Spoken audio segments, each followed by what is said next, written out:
So, okay, officially recording, and I will switch over to our slideshow here. So we are working on CSEC's routing concepts for module 14, which is what we're doing this week. And no, I did not put the slide transitions in there. That was something they did. I'm sorry, they're kind of irritating, but. Okay, so path determinations. We're going to do two functions of a router is what we're working on. When a router receives an IP packet on one interface, it determines which interface to use to forward the packet to the destination. This is known as routing.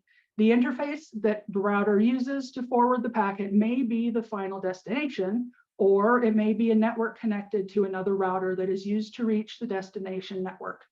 Each network that a router connects to typically requires a separate interface, but this may not always be the case. The primary functions of a router are to determine the best path to forward packets based on the information in its routing table and to forward packets towards their destination. Okay, this is an example of router functions. So the router uses its IP routing table to determine the path route and then to use for forwarding its packet. And then R1 and R2 will use their respective IP routing tables to first determine the best path and then forward it to the packets. That's something you need to remember. It determines the best path. And it's trying not to do, remember I was talking about loopbacks yesterday, it's trying not to create problems like that. And as you can see, this is just an example of that. Best path means longest match. So the best path is the routing table, and the routing table is also known as the longest match. The routing table contains route entries consisting of a prefix or a network address and prefix length. For there to be a match between the destination IP address of a packet and a route in the routing table, a minimum number of far left bits must match between the IP address of the packet and the route in the routing table. The prefix length of the route in the routing table is used to determine the minimum number of far left bits that must match. The longest match is the route in the routing table that has the greatest number of far left matching bits with the destination IP address of the packet. The longest match is always the preferred route. So note the term prefix length will be used to refer to the network portion of both IPv4 and IPv6 addresses. So when you see them talking about that, that's what they're talking about. So does it mean the longest match is generally the shortest path? Because I could, like, maybe I'm misremembering, but I also thought you said that the router is also always trying to determine or to send the data on the shortest path. Well, sometimes it's the shortest complete path, I should say, the shortest path without complications, meaning it's trying to get around problems with like loopbacks and things like that. So it may not look like the shortest path, but it is the best way that it's determined to go around any issues. Does that make sense? I think so. Okay, so it may not, it's kind of one of those, the shortest distances between 2 points. It's not how it works with networking all the time. Sometimes because of what you have hooked up where, you can accidentally cause loopbacks and you can have like broken configurations on devices and things like that. So the shortest path can change. And so, yeah, it should technically be the shortest path, but it's the shortest path within reason, you know what I mean? So in other words, basically the way I'm thinking of it is because basically whenever I try and think of the paths they follow, the driving analogy stuck with me. So I'm thinking of it like GPS trying to send you around construction and exactly, yeah, traffic jams, stuff like that. Yeah, so that's basically it. So if it was like before GPS got decent and started trying to send people through lakes and things like that, think of that as like that's that's bad. And now what it's trying to do as it has gone, as predetermination technology and things like that have gotten better, yeah, it does the thing where it's like, oh, hey, no, this thing's broken, let's send them around traffic. And or hey, you know, we have a road closure for, I don't know, duck crossing, whatever. And so yeah, that is exactly the best way to think about it. Or if you know, one-way streets, or you know, various other things like that, it is a good way to use it. Any other questions before I go on? Okay. So here are some examples. In the table, an IPv4 packet has the destination IPv4 address 172.16.0.10. The router has 3 route entries in its routing table that match the packet. It has 172.16.0.0/12/18 and /26. Of the 3 route, /26 has the longest match and would be chosen to forward the packets. For any of these routes to be considered a match, there must be at least the number of matching bits indicated by the subnet mask of the route. And if you look on the bottom there, it'll show you what they're talking about. So it's the binary math fun, and I apologize, I hate math in general, but this is one of those binary math things that you have to learn when you're working with IP addresses, yeah, if you're a math person, this networking, you'll be able to use it for a lot of stuff. So that's what it's talking about with its prefix lengths on there. IPv6, as you can see, there's the 40, 48, and 64. So the 48 matches, the 64 doesn't, 40 doesn't. Building a routing table. So directly connected networks added to the routing table when a local interface is configured with an IP address and subnet mask prefix length and is active up and up. Remote networks, networks that are not directly connected to the router. Routers learn about remote networks in 2 ways: static routes, and that's your added to the table when a route is manually configured. Just remember static, manually. That's how I usually remember that. Dynamic routing protocols are added to the routing table when routing protocols dynamically learn about the remote network. And that's when your system, you leave it there and it goes out and finds it itself. Default route specifies a next hop router to use when the routing table does not contain a specific route that matches the destination IP address. And the reason that they put these in is just so that it takes the guesswork out for the routers. A default route can be entered manually as a static route, or it can learn it automatically from dynamic routing protocol. Default route has a /0 prefix length. This means that no bits need to match the destination IP address for this route entry to be used. If there are no routes with a match longer than 0 bits, the default route is used to forward the packet. The default route is sometimes referred to as a gateway of last resort. One other thing to remember is default routes only can move one direction, if you remember that from last class.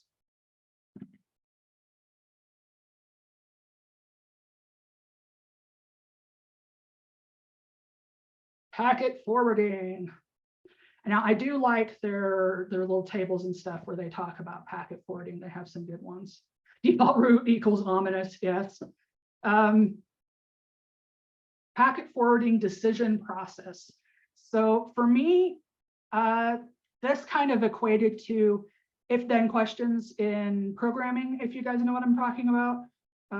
The data link frame with an encapsulated IP address, encapsulated IP packet arrives on the ingress interface.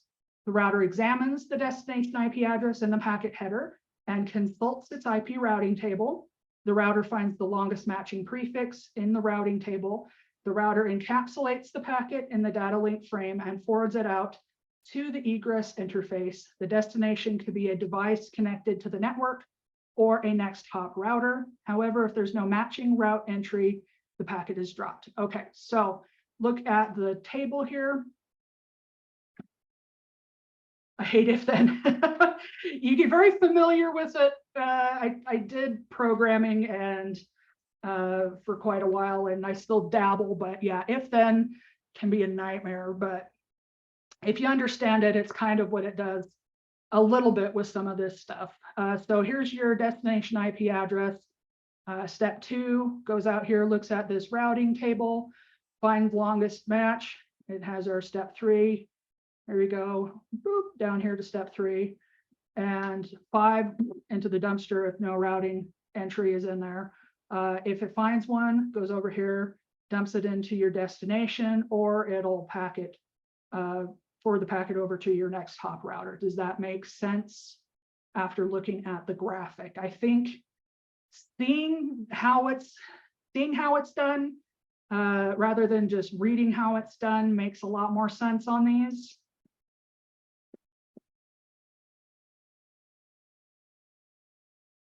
Packet forwarding decision process. And would it help? I'm probably going to go snag a video for tomorrow that just basically walks through and shows how it runs. Would that help? Like we did last time when we had a couple of difficult ones. You better not be asking what an IP packet is.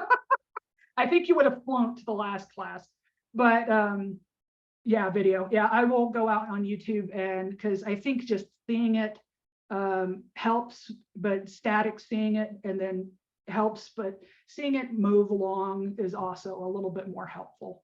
So I'll see what we can find to kind of show the packet forwarding in action. Okay, so after routers determine the best path, it could forward the packet to a device on a directly connected network. If the route entry indicates that the egress interface is a directly connected network, the packet can be forwarded directly to the destination device. Typically, it's an Ethernet LAN. To encapsulate the packet in the Ethernet frame, the router needs to determine the destination MAC address associated with the destination IP address of the packet. The process varies based on whether the packet is 4 or 6 packet, meaning version 4 or version 6.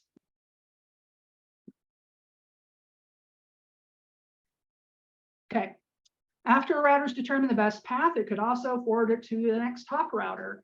If the route entry indicates the destination IP address is on a remote network, meaning a device on a network that is not directly connected, the packet must be forwarded to a next hop router. Next hop address is indicated in the route entry. If the forwarding router and the next hop router are on an Ethernet network, a similar process, ARP and ICMP version 6 neighborhood discovery, will occur for determining the destination MAC address of the packet as described previously.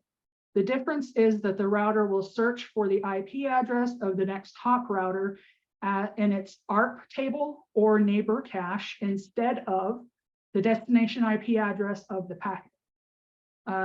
It changes for other types of layer 2 networks. After routers determine the best path, it can drop the packet. So if there's no match in your routing table, then it can also drop it. So if there's no match between the destination IP address and prefix in the routing table, if there's no, then that's if you have not set a default route.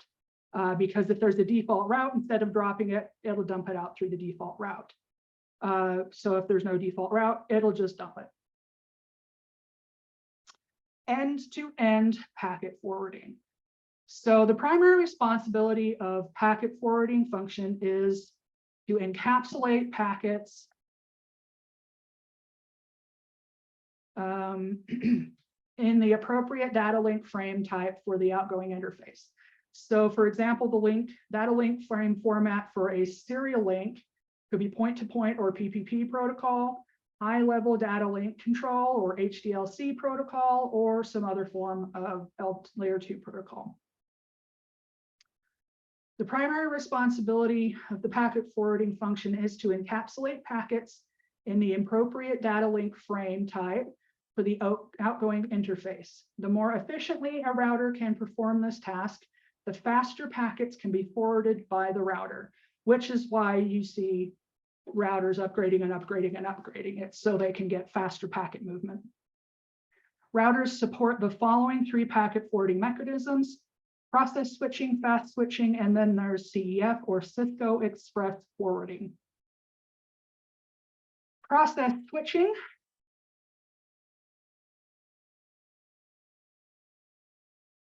An older packet forwarding mechanism still available for Cisco routers.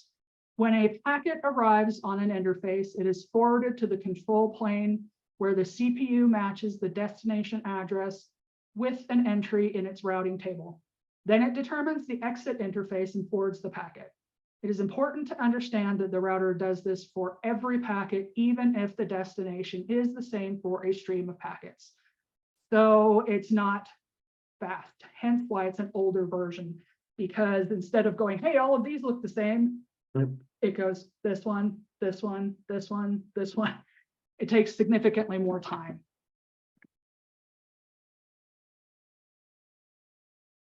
Fast switching. This one's older, but it was another step forward. This one was the successor to process switching. It uses fast switching cache to store next hop information. When a packet arrives on an interface, it's forwarded to the control plane where the CPU searches for a match in the fast switching cache. If it's not there, it is process switched and forwarded to the exit interface. The flow information for the packet is then stored in the fast switching cache. If another packet going to the same destination arrives on an interface, the next hop information in the cache is reused without CPU intervention. So it's like when you have a program and it stores stuff in cache, instead of having to pull everything back up and restart the program and go through everything, it just reaches out and grabs it and goes. And then every time it sees something new, it puts it in that cache, and then it speeds up as it goes. Cisco Express Forwarding, or CEF, most recent default Cisco iOS packet forwarding mechanism. CEF builds a forwarding information base, or FIB, and an adjacent table. The table entries are not packet triggered like fast switching, but change triggered, such as when something changes in the network topology. When a network has converged, the FIB and adjacency tables contain all the information that a router would have to consider when forwarding a packet. And as you can see down here, it's a little bit different in the way that, as you can see, it goes, these go straight through, up, this one's got to go around, and this one, everything just goes straight through.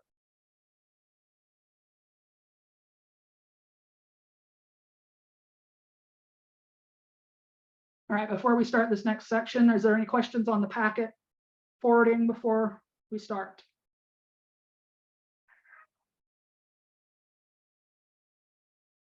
Yeah, on packet forwarding, the only real way to do it is to just look at it, either draw it out or watch it. And yeah, don't be surprised if you have questions later as you get through the labs and things like that. I did notice that Cengage, some of the chapters had a massive amount of labs in them. So if you guys hit one of the labs that is just absolutely useless for Cengage, please let me know, because there's a few of them I was not sure about on that. So if there's a particular one that you guys are like, hey, this is really slow, or hey, this is just a duplicate of another lab that we're doing, please keep me updated on that one, because not all of those once I got to go over every single step of. Okay, so topology.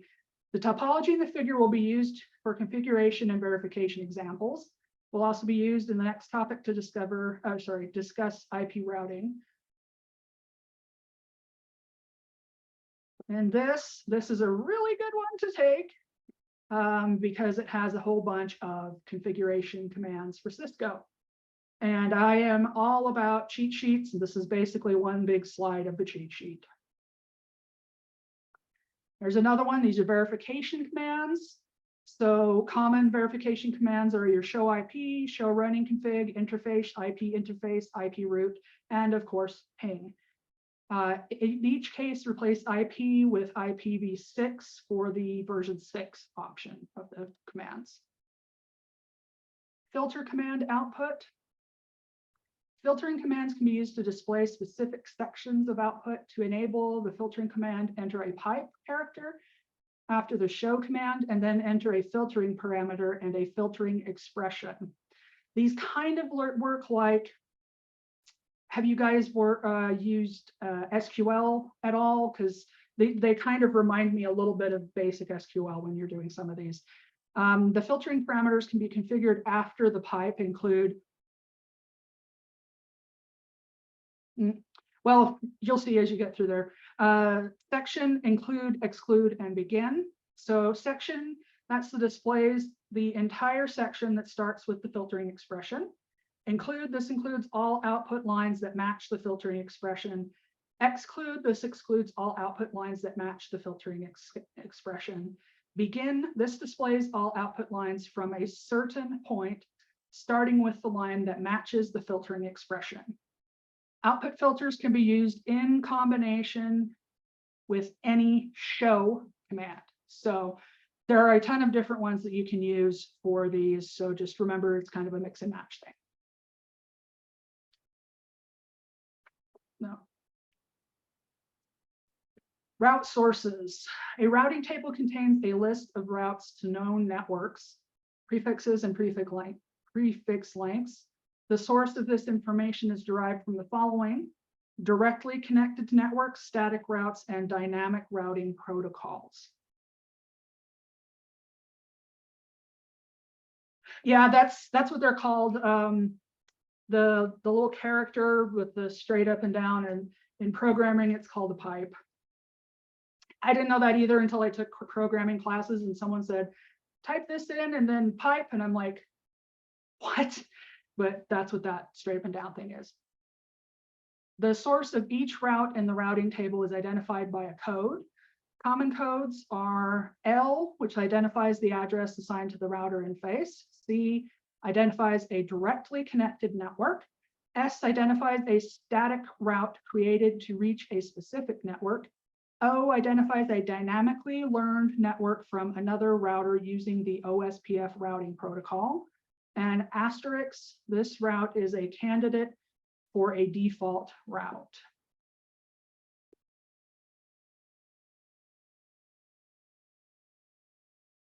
Okay, routing table principles. There are 3 routing table principles as described in the below table. These are issues that are addressed by the proper configuration of dynamic routing protocols or static routes on the routers between the source and the destination device. So every router makes its decision alone based on the information it has in its own routing table. Example, R1 can only forward packets using its own routing table. R1 does not know what routes are in the routing tables of other routers. Example, routing 2. The information in a routing table of one router does not necessarily match the routing table of another router. Just because R1 has a route, sorry, sometimes they type these in and it doesn't make sense to me, has a route in its routing table to a network in the internet via R2, does not mean that R2 knows about the same network. Routing information about a path does not provide return routing information. R1 receives a packet with the destination address of PC1 and the source address of PC3. Just because R1 knows to forward the packet outside of its G0/0/0 interface doesn't necessarily mean that it knows how to forward packets originating from PC1 back to the remote network of PC3. Okay, routing table entries. So in the figure, the numbers identify the following information: route source. This identifies how the route was learned. Destination network, prefix and prefix length. This identifies the address of the remote network. Administrative distance. This identifies the trustworthiness of the route source. Lower values indicate preferred route source. Metric. This identifies the value assigned to reach the remote network. Lower values indicate preferred routes. Next hop, this identifies the IP address of the next router to which the packet would be forwarded. Route timestamp, this identifies how much time has passed since the route was learned. Exit interface, this identifies the egress interface to use for outgoing packets to reach their final destination. If anyone else read that is creepy horror music thing, you're not alone. So as you can see, there's your examples of your route source, destination network, administrative distance, metric, next hop, route timestamp, and exit interface. And then on a IPv6 table, it's the same stuff. It just looks different because it's longer. Directly connected networks. To learn about any remote networks, the router must have at least one active interface configured with an IP address and subnet mask. I know it's a whole lot of stuff. Today, I would recommend. I don't expect you to retain all of this after just hearing it once. I did not. If you can retain 25% of this, then go back and look at it and retain more of it as you go through. That is perfectly acceptable. Yeah, the PowerPoints should be up by tonight. There should be some other links up tonight too. To learn, let's see. This is known as directly connected network or a directly connected route. Routers add a directly connected route to its routing table when an interface is configured with an IP address and is activated. A directly connected network is denoted by a status code of C in the routing table. The route contains a network prefix and prefix length. The routing table also contains a local route for each of its directly connected networks indicated by the status code of L. Now, luckily, because a lot of the commands that I've seen don't make sense, but C for connected, L for local. That's actually a pretty easy one to remember. For IPv4 local routes, the prefix length is 32. IPv6, the prefix length is 128. This means the destination IP address of the packet must match all the bits in the local route. For this route to be a match, the purpose of the local route is to efficiently determine when it receives a packet for the interface instead of a packet that needs to be forwarded. Yeah, there should be a lot of repeat in this.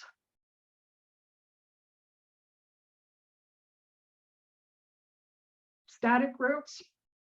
After directly connected interfaces are configured and added to the routing table, static or dynamic routing can be implemented for accessing remote networks. Static routes are manually configured. They define an explicit path between two networking devices. They are not automatically updated and must be manually reconfigured if the network topology changes.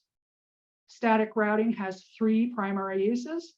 It provides ease of routing table maintenance in smaller, and that's the key there, smaller networks that are not expected to grow significantly. It is impossible to keep them updated if you're doing manual entry on a large network. It is just too difficult to keep up with. It uses a single default route to represent a path to any network that does not have a more specific match with another route in the routing table. Default routes are used to send traffic to any destination beyond the next upstream router. It routes to and from stub networks. A stub network is a network accessed by a single route, and the router has only one neighbor. So static routes in the IP routing table. The topology in the figure is simplified to show only one LAN attached to each router. The figure shows IPv4 and IPv6 static routes configured on R1 to reach the 10.0.40/24.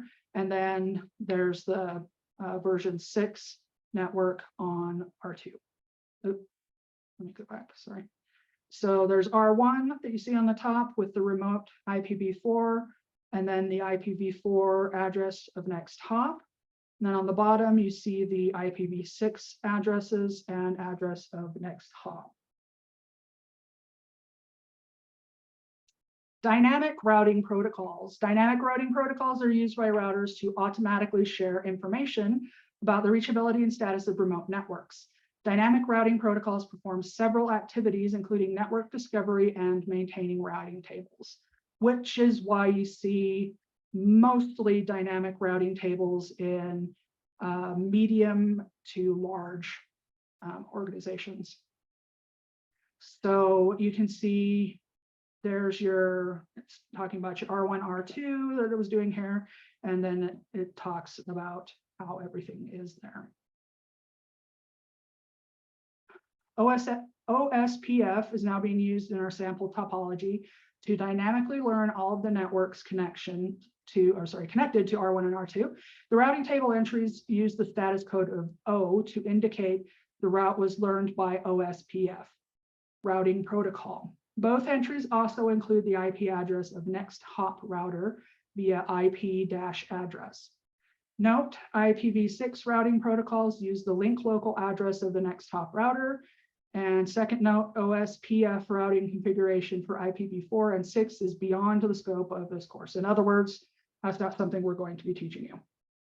So if you look down there, you'll see the O-OSFP and the different codes, the show IP route, and then there's the show IPv6 route, and you'll see everything else on the bottom that they're talking about.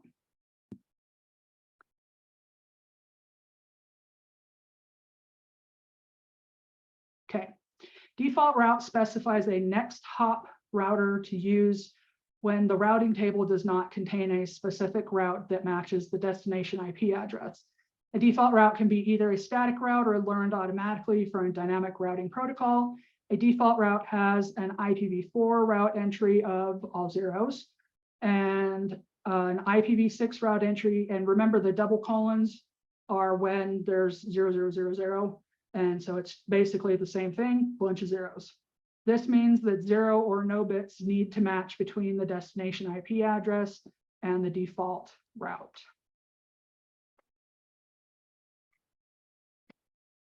Structure of an IPv4 routing table.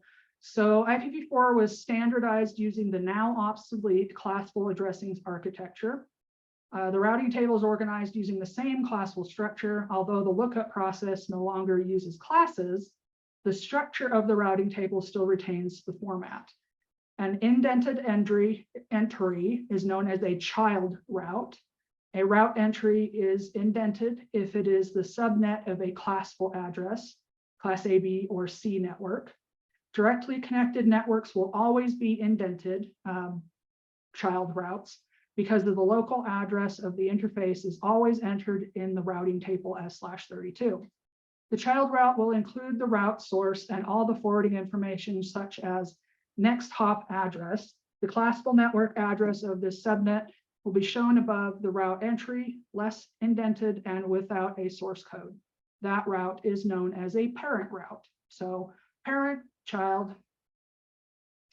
So you can see how there's the parent ones and then the indented ones. Those are your child ones. An indented entry is known as a child route. You can see directly connected networks will always be indented. There's basically the same thing that we went over. It's exactly the same thing we went over. I don't know why they. Did I miss something? But what is the, you might have said it and I just didn't pick it up, but what's the CLOO and the CL and O4? That's what I was just looking on here for.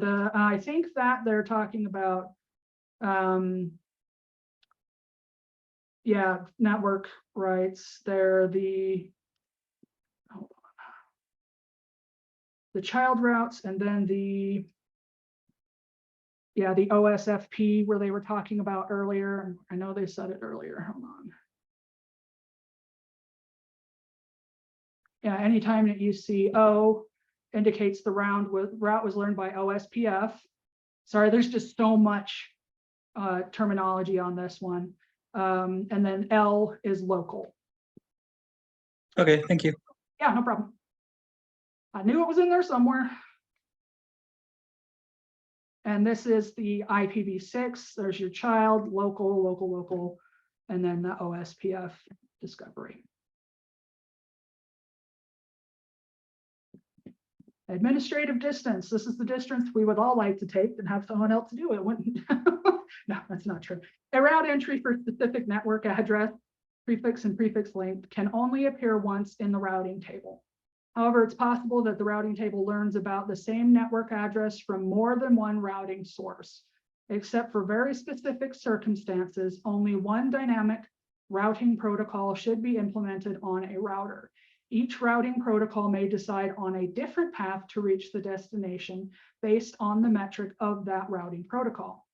This raises a few questions, such as the following. How does the router know which source to use? Which route should it install in the routing table?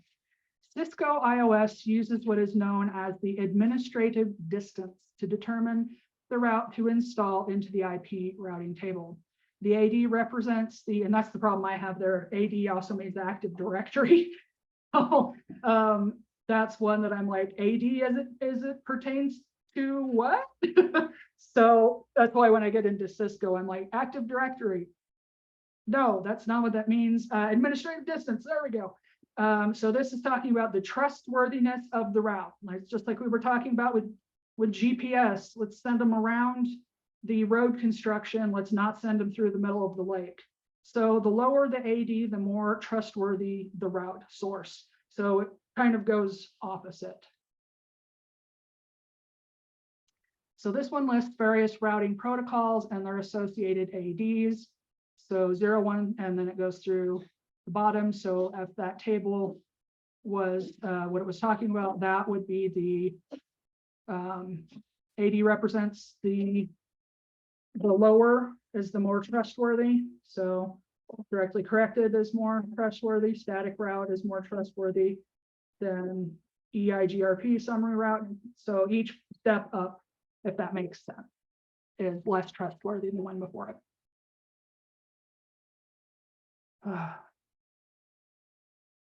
Static and dynamic routing are not mutually exclusive. A lot of the times, most networks, like they say here, they have to do a combination of static and dynamic, depending on what type of buildings you have, what type of networking equipment you have, what type of devices you're trying to tie together. I don't think I've ever seen a network that has done all of one or the other. Most of them they have to be a combination of both. And I don't know if that's just because of the nature of the beast. As we go along, we have to upgrade. So you have some old devices with some new devices, or if it's just part of, some devices don't need to be dynamic. Some devices can stay static and they're less of a problem that way. It just depends on your administrators and how they're managing your network. So static routes commonly used in the following scenarios. They're default route forwarding packets to a service provider for routes outside the routing domain and not learned by the dynamic routing protocol. For when the network administrator wants to explicitly define the path for a specific network, for routing between stub networks. Sometimes you'll also see that if there's sometimes they'll have like testing, like a testing ground network in order to do stuff. And those are all manually because they don't want anybody's stuff accidentally coming across the testing grounds. Static routes are useful for small networks with only one path to an outside network. They also provide security in a larger network for certain types of traffic or links to other networks that need more control. And that's usually why the administrators that I saw would use manual configuring they wanted more control of that particular piece of equipment. But like I said, there can be different variables within that network. Dynamic routing protocols are implemented in any type of network consisting of more than just a few routers. Dynamic routing protocols are scalable and automatically determine better routes if there is a change in your topology. Dynamic routing protocols are commonly used in the following scenarios. Networks consisting of more than a few routers, when a change in the network topology requires the network to automatically determine another path, and for scalability. So this is just basically your table that says what the difference between them are. So configuration complexity, topology changes, scalability, security, resource usage, and path predictability are all listed side by side on these. Dynamic routing evolution. So this is just a nice timeline of all the different types of routing protocols that have come through since, I think it was 1960, yeah, ARPANET, 1969. Dynamic routing protocols have been used in networks since the late 1980s. One of the first routing protocols was RIP. RIP v1 was released in '88, but some of the basic algorithms within the protocol were used in ARPANET as early as 1969. The networks evolved and became more complex. New routing protocols emerged with them. So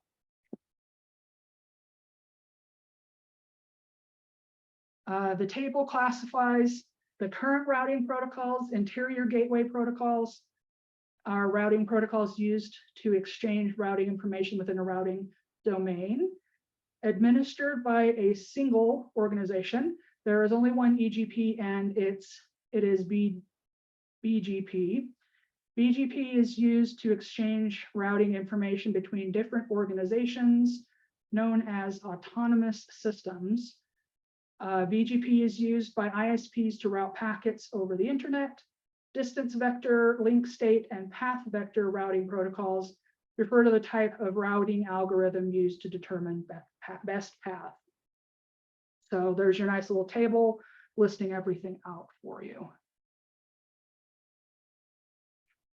So a routing protocol is a set of processes, algorithms, and messages that are used to exchange routing information and populate the routing table with the choice of best path.